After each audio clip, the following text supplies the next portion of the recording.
What's up everybody, welcome back to my channel. Today I am at the Zak Bagans Haunted Museum to do the daytime tour.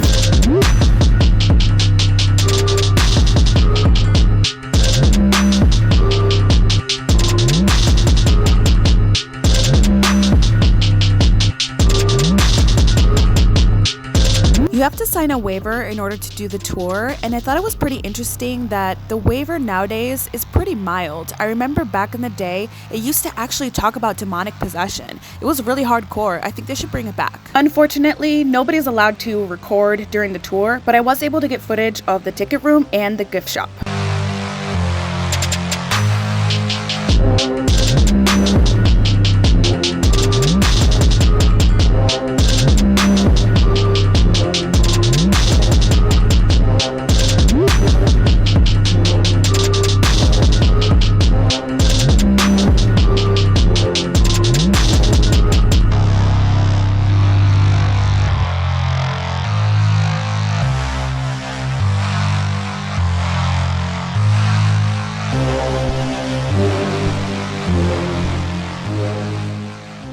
As you guys know, we weren't allowed to record during the tour, but we are allowed to talk about our experiences. So I'm going to give you guys the rundown of what happened during our tour of the Haunted Museum. So my friend was nice enough to buy us these, and thank you for that, by the way, which means that we had access to the basement.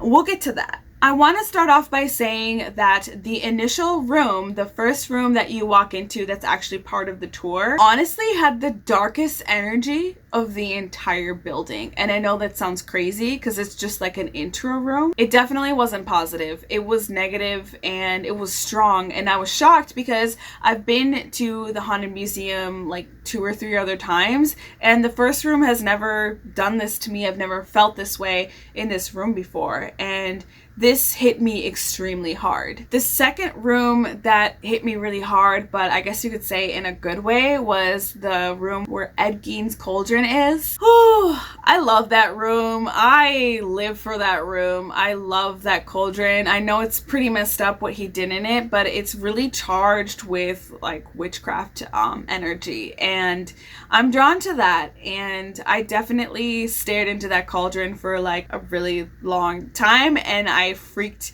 the people on my tour out a little bit, but yeah, I mean, good times. One thing I'll note is that the room with all of the serial killers didn't hit me that hard this time.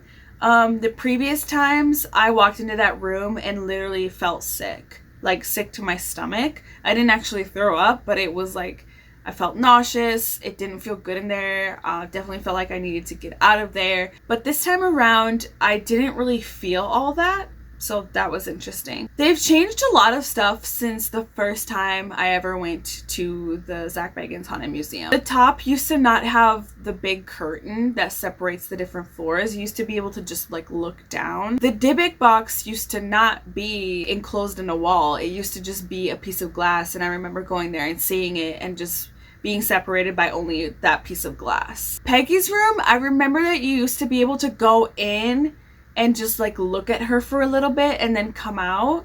But now they have significantly like accelerated how fast they push you through. And honestly, I feel kind of weird talking about it right now. Used to be able to go in and just like look at her for a little bit and stand there and stare at her and then leave. But now they have it so that it's like a circle around this like middle pole thing, so people have to kind of walk really fast past her. And that's kind of weird that they accelerated like the pacing of it so that you can't spend time with Peggy. It was very like push, like keep going, and that was weird. I wonder if there's a reason behind it. It's weird that they're not allowing people to spend time looking at Peggy. But I will say, when I walked past her and said hi Peggy, guys, I don't know how to say this, but this is so weird. As you can see, the camera cut off when I tried to talk about Peggy, and then I did a second recording to continue to talk about her, and it magically vanished from my camera roll. And it seems to me that clearly she doesn't want to be talked about. Now, I will say I'm pretty skeptical about a lot of the objects at the Haunted Museum, but I am not making this up right now, and I think Peggy's the real deal, and I'm honestly actually really freaked out.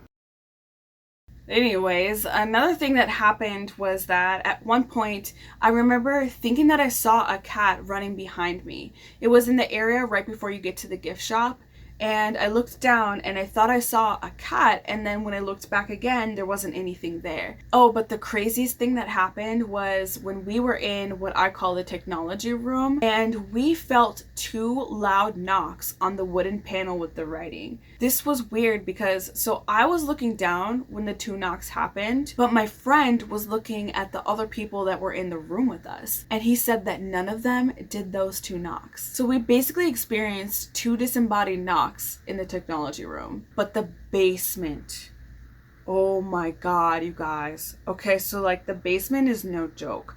But I will say this, for some reason we both felt like that strong energy was coming from the hallway. Oh my god, I'm getting chills just even thinking about that hallway. Like, I feel weird right now talking about it. We felt this energy in the hallway way more than the actual square basement. Like where they did the rituals. They had a spirit box playing in the ritual area, and they had some creepy artifacts, but I wasn't really feeling like the absolute most in there.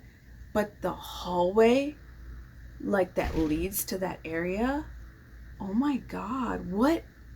Why would the hallway feel so intense? Weird.